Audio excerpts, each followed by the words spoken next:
আল্লাহ যাদের জীবন সংকীর্ণ করেন। পর্ব ২। কুফরের ভয়াবহতা। কুফর অর্থ অবিশ্বাস করা, অস্বীকার করা, অকৃতজ্ঞতা প্রকাশ করা ইত্যাদি। ইসলামী পরিভাষায় কুফর বলতে বোঝায় আল্লাহ, তার রাসূল ও ঈমানের অন্যান্য বিষয়ে বিশ্বাসের অবিদ্যমানতা। কুফর ব্যক্তিকে আল্লাহর অবাধ্য বানায় এবং জাহান্নামের উপযুক্ত করে। কোরআনে এসেছে, তারা অবশ্যই ক্ষতিগ্রস্ত হয়েছে যারা আল্লাহর সাক্ষাৎ অস্বীকার করেছে। সূরা ইউনুস আয়াত ৪-৫। সংকীর্ণ জীবনের অধিকারী হওয়া। মনুষ্য জীবনে কুফর এমন এক অভিশাপের নাম, যার কারণে আল্লাহ ব্যক্তির জীবন সংকীর্ণ করে দেন। দুনিয়াবী আসবাব আর ধনসম্পদ পরিপূর্ণ থাকার পরও মনে হবে যেন কিছুই নেই। মনের স্বস্তি ও শান্তি উবে যাবে। কোনো কিছুতেই মন ভরবে না। চারদিক থেকে সংকীর্ণতা জেঁকে বসবে। আল্লাহ বলেছেন, আর যে আমার স্মরণ থেকে বিমুখ হয় তার জীবনযাপন হবে সংকুচিত, আর আমরা তাকে কিয়ামতের দিন উত্থিত করব অন্ধ অবস্থায়। সূরা নহা আয়াত ১-২-৪। সংঘাতময় অশান্ত পৃথিবী। কুফর এমন একটি খারাপ কর্ম, যার কারণে মানুষ নিজ স্রষ্টাকে অস্বীকার করে। তার উপর এমন কিছু অপবাদ আরোপ করে যা তার সত্তার সঙ্গে যায় না। তখন আল্লাহর গোস্সা ও ক্রোধ এতটাই বেড়ে যায় যে আসমান জমিন ধ্বংস হওয়ার উপক্রম হয়। তবে আল্লাহ তার অনুগ্রহে পৃথিবীকে শান্ত রাখেন। কোরআনে এসেছে, আর তারা বলে, দয়াময় সন্তান গ্রহণ করেছেন। তোমরা তো এমন এক বিভৎস বিষয়ের অবতারণা করেছ যাতে আসমানসমূহ বিদীর্ণ হয়ে যাওয়ার উপক্রম হয়, আর জমিন খণ্ডবিখণ্ড এবং পর্বতমালা চূর্ণবিচূর্ণ হয়ে আপতিত হবে। সূরা মারিয়াম আয়াত ৮-৮-৯-০। কুফর ব্যক্তিকে দয়ামায়া বঞ্চিত করে, পৃথিবীকে সংঘাতময়, বসবাসের অনুপযোগী করার দায়ভার একমাত্র কুফরের।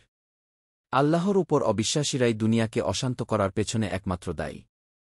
তাই কাফেরের প্রতি দুনিয়ার কোনো সৃষ্টজীবের মায়া থাকে না। তাদের কষ্টে ও ধ্বংসে কেউ ব্যথিত হয় না, কাঁদে না। কোরআনে বর্ণিত হয়েছে, আকাশ ও পৃথিবী কেউই তাদের জন্য অশ্রুপাত করেনি এবং তাদের অবকাশও দেওয়া হয়নি। সূরা দুখান আয়াত ২-৯।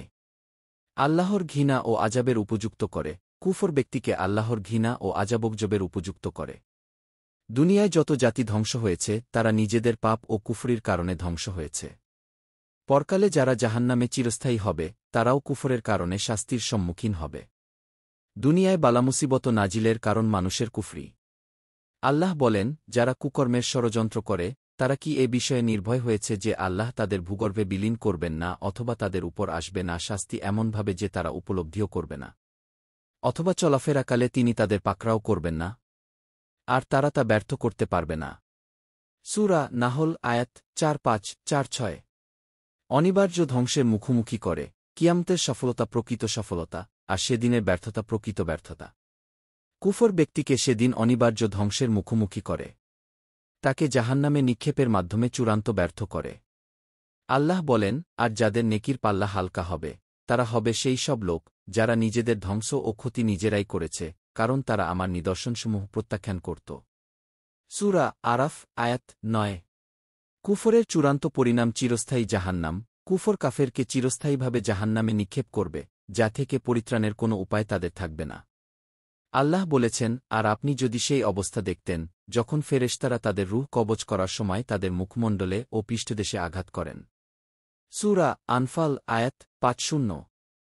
আল্লাহ আমাদের সবাইকে দিনের সঠিক জ্ঞান, বুঝ ও আমল দান করুন। আমিন।